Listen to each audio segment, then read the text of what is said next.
Қайырлы күн баршаңызға достар. Бүгін мен сіздермен чак-чактың керемет рецептісімен бөлісемін. Жұмыртқамызға ас содасын салып, шым-шым тұз салып, жақсылап араластырамыз. Ұн салып, қамыр илейтін боламыз.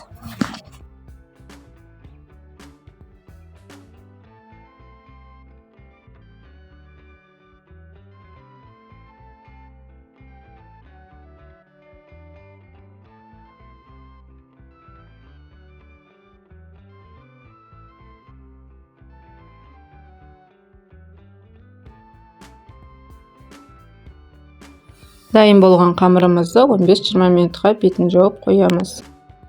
Қамырымызды екі бөлікке бөліп, жұқа етіп жаятын боламыз.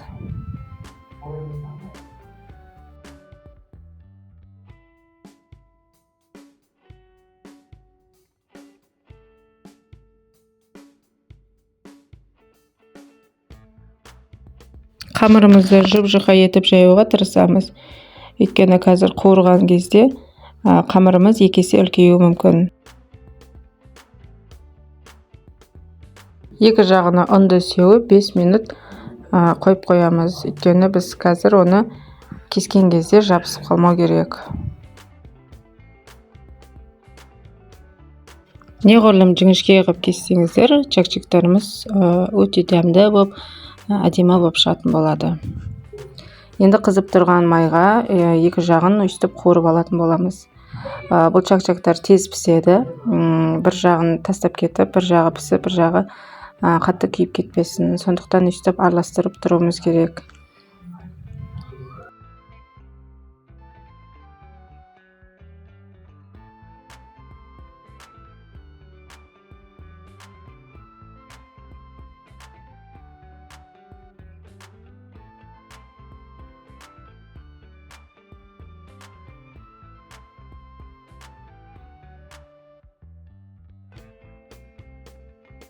Чак-чагымыз дайын. Енді сироп жасауға кірісеміз.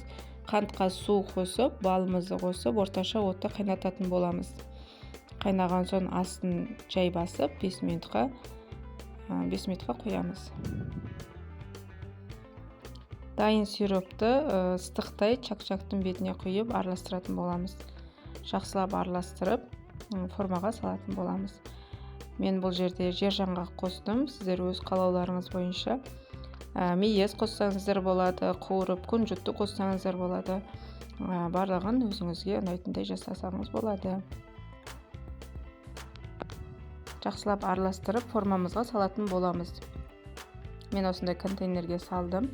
2 сағатқа холодильникке қойып, қатырып алып, дастарханға ұсынсаңыз болады. Дәмі деген өте керемет шыққан. Жасап көріңіздер. Ұнаса лайк басып, комментарий жазып, подписаться етіп қойыңыз.